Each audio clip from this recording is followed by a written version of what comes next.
ओम नमः शिवाय। सभी भाइयों बहनों को पंडित मनोज चौबे का नमस्कार। सभी को ज्ञान गुण सागर में। अच्छा भाइयों बहनों, थोड़ा सा हमारा जो चैनल है इसको आगे बढ़ाते जाएं। बहुत बहुत धन्यवाद होगा आपका।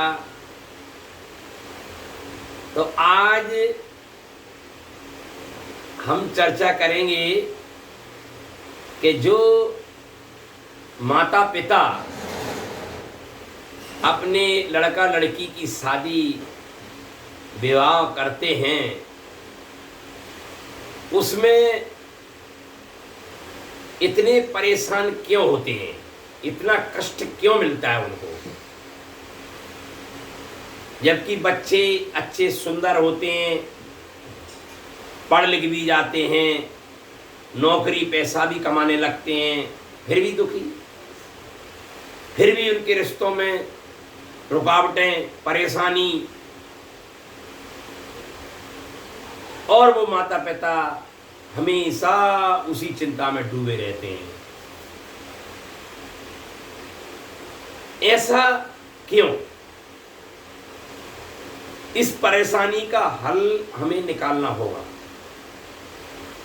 और कुछ गलतियां हमारी माता पिता की जो गलतियां हैं होती रहती हैं, उन गलतियों को माता पिता को सुधारना चाहिए, क्योंकि बिना गलती के कोई भी परेशानी कष्ट नहीं आते, ये बिल्कुल पक्की बात है। तो आप लोगों में क्या गलती है इसके बारे में थोड़ी सी अपनी खोज करनी है। गलती सीधी सी है। पहली गलती तो यही है कि आप अपने बच्चे के लिए अमीर घर देखते हैं। अमीर, मेरी बच्ची अच्छे घर में जाए, अच्छा बच्चा पढ़ा लिखा मिले, अच्छा बिजनेसमैन वाला मिले, उसके घर मकान हो, मान प्रतिष्ठा हो, सम्मान हो, आदर हो उसका, उस घर में हम अपनी बेटी भेजेंगे। तो भाइयों बहनों, भगवान भोलेनाथ का जब विवाह पार्वती से हो रहा था तो उनके माता पिता ने तो शिवजी भोले बाबा की जब शादी हो रही थी तो भोले बाबा ने अपना सारा रूप चेंज कर लिया। अब रूप क्या चेंज कर लिया? वो औगड़दानी हो गए, अपने शरीर पर भभूत लपेट ली और भूत पलितों का संग लेके, राक्षसों का संग लेकर उन्होंने ये दिखाया, ये शिक्षा दी हिंदुस्तान के हर माता पिता को कि आप अपनी बेटी को महलों में, राजघरानों में जो सुख देखते हो बच्ची के लिए, उसमें उसे सुख नहीं मिलेगा, बेचैनी मिलेगी, परेशानी मिलेगी, कष्ट मिलेगा। और आगे भी आपने रामायण पढ़ी होगी तो सप्त ऋषि जाकर माता पार्वती से कहते हैं जाकर कि कहां तुम औगड़दानी के चक्कर में पड़ रही हो, ना इसके घर है ना मकान है, त्रिशूल हाथ में लेकर फिरता है, भूत लपेट कर चलता है, कैसे अपना जीवन यापन करोगी बिटिया रानी? अगर तुम्हें शादी करनी है तो बैकुंठ धाम में विष्णु हरि बैठे हुए हैं, भगवान विष्णु, लक्ष्मी नारायण, उनसे शादी कीजिए। आप वो राजा हैं, महाराजा हैं, ये भोलेनाथ के चक्कर में पड़ रही हो। लेकिन बिटिया के अंदर शिष्टाचार था, भगवान के प्रति प्रेम था। तो पार्वती जी ने कितना बढ़िया वचन बोला, कितना बढ़िया शब्द बोला। जन्म जन्म कोटि लगे रगर हमारी, बरहूं शंभु न तो रहूं कुंवारी। जन्म कोटि लगे रगर हमारी, बरहूं शंभु न तो रहूं कुंवारी। करऊं सदा शंकर पद पूजा, नारी धर्म पति देव न दूजा। कितना गहरा वचन। हे ऋषि महात्माओं, मैं आपको नमन करती हूँ, प्रणाम करती हूँ। मैंने भगवान भोलेनाथ को मन से पति मान रखा है, मन से, आत्मा से उनको अपना पति मान रखा है। अब तो दुनिया के बड़े से बड़े राजा भी आ जाएं, हजार हजार विष्णु के स्वरूप आ जाएं, लक्ष्मी नारायण आ जाएं, ब्रह्मा जी आ जाएं, लेकिन मेरे भोलेनाथ से बढ़कर कोई नहीं। अब तो मुझे शादी करनी है तो वहीं करनी है। और इसमें गरीबी अमीरी नहीं देखी जाती है, भाव देखा जाता है, भाव। आज जिसका आप भाव देख लेंगे, उसके परिवार का, उस लड़के का, उस लड़की का, उस समाज का भाव देखिए आप। वहां का धन संपत्ति, मकान, नौकरी, पैसा मत देखिए, क्योंकि मनुष्य का भाग्य कब चेत जाए किसी को कोई मालूम नहीं। पुरुष भाग्यम, पुरुष का भाग कब उदय हो जाए, कब राजा से रंग और रंग से राजा बन जाता है। भाव देखिए, भाव को भावे अनक अलसाऊ, नाम जपत मंगल दिस दसे। भाव देखिए आप। जिस लड़के को अपनी बेटी के लिए जीवन साथी ढूंढ रहे हैं आप लोग, उसका भाव देखिए। भगवान शंकर का भाव था कि पार्वती देवी मेरी पत्नी कहलाएंगी, मैं उनका पति कहलाऊंगा। तो आज संसार में उनकी जोड़े से पूजा होती है। आप लोग सब करते हैं, कराते हैं, करते रहेंगे। इधर भगवान राम को देख लीजिए। जब राजा जनक जी ने अपनी बेटी ब्याही सीता, तो राजा दशरथ के महल देखने नहीं गए थे राम जी के, कि राम जी कहाँ के रहने वाले हैं, क्या करते हैं। उन्होंने सिर्फ भाव देखा। क्या देखा? भाव। बाद में पता चला ये राजा दशरथ जी के पुत्र हैं। लेकिन जब बेटी की शादी करी, तब सिर्फ उनकी नजर में क्या दिखते हैं? एक बलकल वस्त्र धारण करने वाले पुरुष, उसको लड़का कह लो,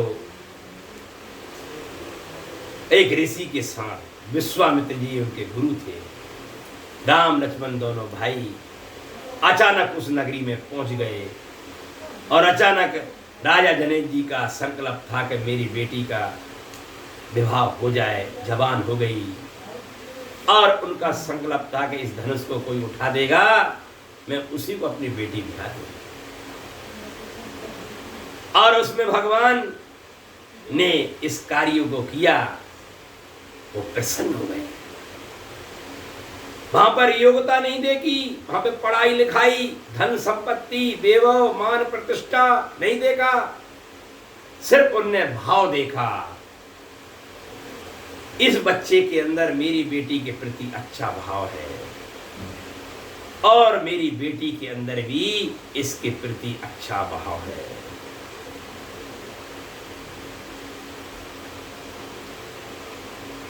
तो ऐसे ही हमें भी सोचना चाहिए। हमारी बेटी को अगर तुम देना चाहते हो तो सोना चांदी हीरे जवाहरात महल अटारी रुपया पैसे की जगह आप उसको संस्कार दीजिए, संस्कार, शिष्टाचार दीजिए, उसको सेवा सिखलाइए, उसको सेवा, प्रणाम करना सिखलाइए, उसको सभी से आदर सत्कार करे, ये सिखलाइए। ये है खजाना असली। असली खजाना दोगे तो वो उस कुल का कल्याण कर देगी और उस कुल में जाकर विवेकानंद जैसे, महात्मा गांधी जैसे, तुलसीदास जी जैसे, ध्रुव प्रहलाद जैसे वीर पुत्र उस घर में जन्म लेंगे। हम लोग अपनी बच्चियों को, लड़कियों को अच्छे घर में ब्याहने का सपना देखते हैं, लेकिन अच्छे विचार नहीं देते। अच्छे विचार दीजिए और फिर उसका नसीब है, और उसके नसीब में जो है उसे कोई छीन नहीं सकता। क्योंकि आप अपनी बेटी को भार की चीजों से भरकर भेजते हो कि मेरी बेटी वकील है, एडवोकेट है, जज है, सीए है, कलेक्टर है। अरे भाई, ये सारे पद संसारी हैं, संसारी। ये पदों से अभिमान और अहंकार जागृत होगा, घमंड जागृत होगा, फिर ऐसा ही उनकी संतान के अंदर आ जाएगा। क्योंकि सबसे ज्यादा मां के ही गुण बच्चों में उतरते हैं। जैसी खेती होगी वैसा ही फल निकलेगा, फिर भोगना हमें ही पड़ेगा। इसलिए भाइयों बहनों, थोड़ा सा इसके बारे में सोचना पड़ेगा। और मैं ज्यादा क्या बताऊं, क्या कहूं, आप खुद समझदार हैं।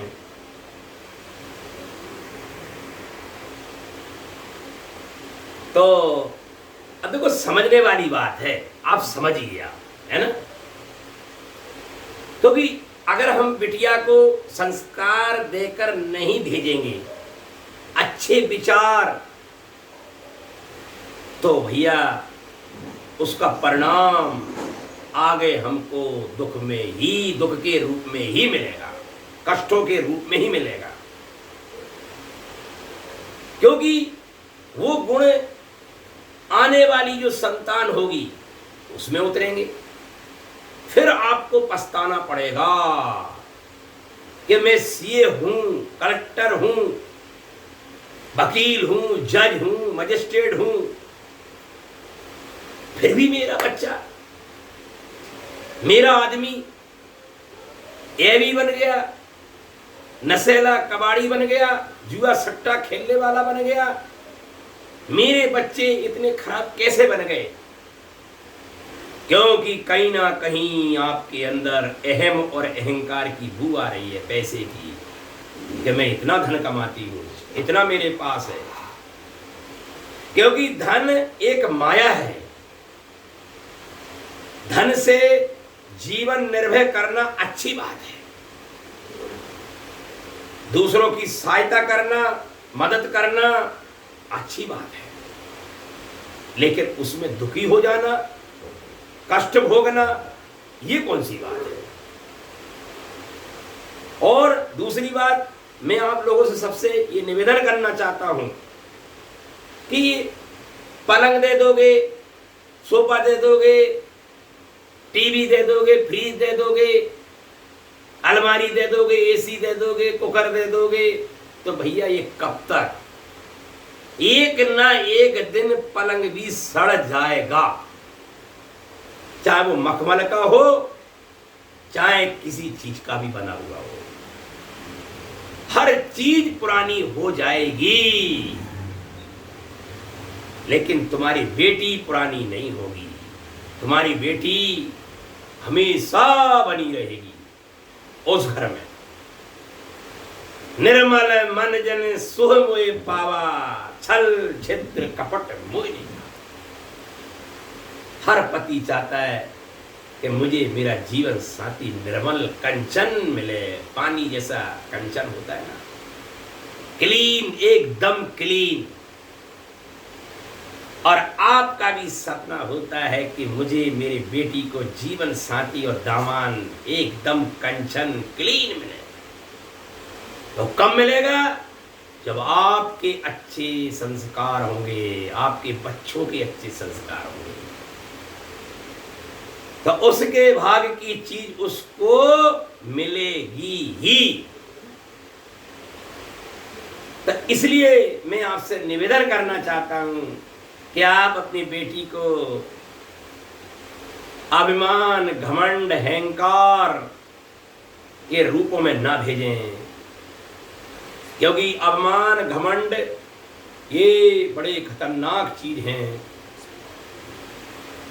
सीता जी को देखिए आप, इतनी प्रलोभन, इतनी विपत्तियां, इतनी परेशानियां, इतने कष्ट आए, लेकिन उन्होंने अपने पिता से जाकर शिकायत नहीं की, अपने भाई बंधुओं से, रिश्तेदारों से, किसी से जाकर अपनी पति की निंदा नहीं करी, अपने ससुर की निंदा नहीं करी, बुराई नहीं करी, उनके खिलाफ नहीं चली।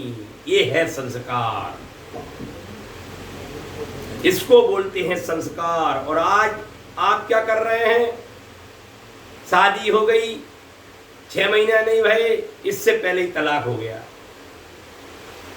पति ऐसा है, पति कमाता नहीं है, नशेला है, कबाड़ी है, उसके अंदर आपने सारी चीज खराब देख ली, क्योंकि आपका नजरिया खराब था, इसलिए आपने रुपया पैसा देखा कि मुझे पति रुपया वाला मिले, माया भी मिले। तो वो कब तक रहेगी वो माया, वो रुपया पैसा? मेरी सीता माँ ने अपने पति श्री राम में प्रेम देखा। क्या देखा? प्रेम। सब नर करहे परस्पर प्रीति, चले सुधर्म सुरत सुधरी। कितना बढ़िया चौपाई है। निरंतर अपने पति की स्मृति बनी रहे प्रेम के रूप में। लेकिन हम अपने पतियों को घृणा के रूप से देखते हैं, पति पत्नियों को घृणा के रूप से देखते हैं, ईर्ष्या के रूप से देखते हैं एक दूसरे को। तो उसका दुख दोनों को ही मिलता है। जैसे सूर्य भगवान कांच में, दर्पण में देखें हम लोग, तो उनका प्रतिबिंब तो दिखता है, लेकिन पकड़ नहीं सकते हम सूर्य को। ऐसे ही पति पत्नी अपने में प्रेम करते हैं, नकली प्रेम करते हैं आप लोग, प्रतिबिंब की भांति। असली सूर्य की तरह आप प्रेम करेंगे तो आप देखना आपके जीवन में मंगल ही मंगल होगा, आपका जीवन शांति में गुजरेगा, आप सुख स्वरूप हो जाएंगे। सीता माता भी आपको धन्यवाद देंगी। संसार की बहन आज मेरे वचनों के अनुसार चल रही है, मेरे जैसा मैंने किया उसी के अनुकूल चल रही है, कितनी खुशी होगी उस देवी को।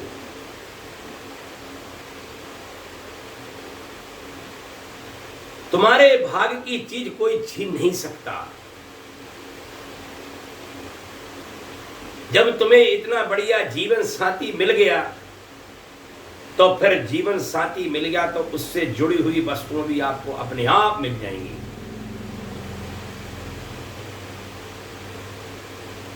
तुमसे दूना लड़की जिस घर में ब्याहते हैं उससे दूना उस घर में होता है। आपके देने से उसके घर में दूना नहीं होता है, उसके घर में तो ऑलरेडी ज्यादा ही होता है। जैसे भगवान भोलेनाथ के पास भंडार भरे भरे पड़े थे, इसलिए उन्होंने ये रूप रख दिखाया ओगड़दानी का, भिक्षा पात्र वाला। और जब असली रूप दिखाया तो पार्वती की मां मैना पैरों में गिर गई। धन है प्रभु, मैं आपको क्या समझती थी, आप क्या है प्रभु, मुझे क्षमा करें, आज मैं धन हो गई, मेरी बेटी का जीवन धन हो गया। ऐसे ही आपको पछताना पड़ेगा।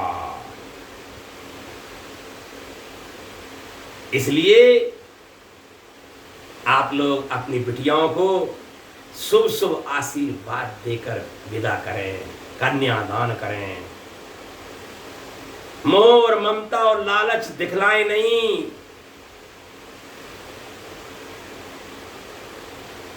निष्काम निस्वार्थ भावना से उनकी विदा करें। देखना आपकी बेटी लक्ष्मी कहलाएगी, लक्ष्मी उस घर की लक्ष्मी कहलाएगी। और जब आपके कानों में एक खबर आएगी कि मेरी बेटी लक्ष्मी स्वरूप है, दुर्गा स्वरूप है, शांति स्वरूप है, तो आपको कितनी खुशी होगी, बोलिए।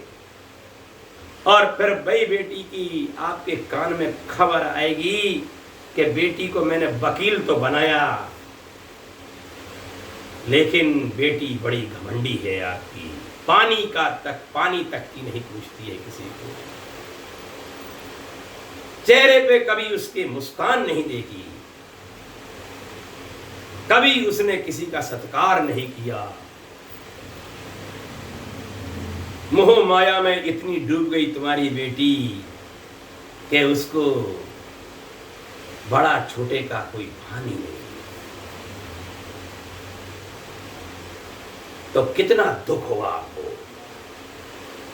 आज राजा जनक जी को गर्व है कि मेरी बेटी ने इतने दुख उठाए, लेकिन आज तक मेरी बेटी की किसी ने बुराई नहीं करी। इसलिए आज सीता जी धरती पर पूछती हैं राम जी के साथ। तो मेरी माता बहनें अपनी बेटियों को सच्चा ज्ञान दें, सच्चा ज्ञान दें, शिष्टाचार वाला, प्रेम वाला। तो आपकी बेटी की खुशियां आप अपनी आंखों से देख सकेंगे। और ज्यादा मैं क्या बोल सकता हूं। तो मेरी कोई वाणी में कोई गलत शब्द निकले हों तो मुझे क्षमा कर दें। और हमारे नंबर आपको मिल रहे हैं, उन पर आप संपर्क कर सकते हैं। हमारे लायक कोई सेवा हो तो हमें जरूर बताएं, हम आपकी सेवा में हमेशा हाजिर रहेंगे। ओम नमः शिवाय। शुभ लाभ।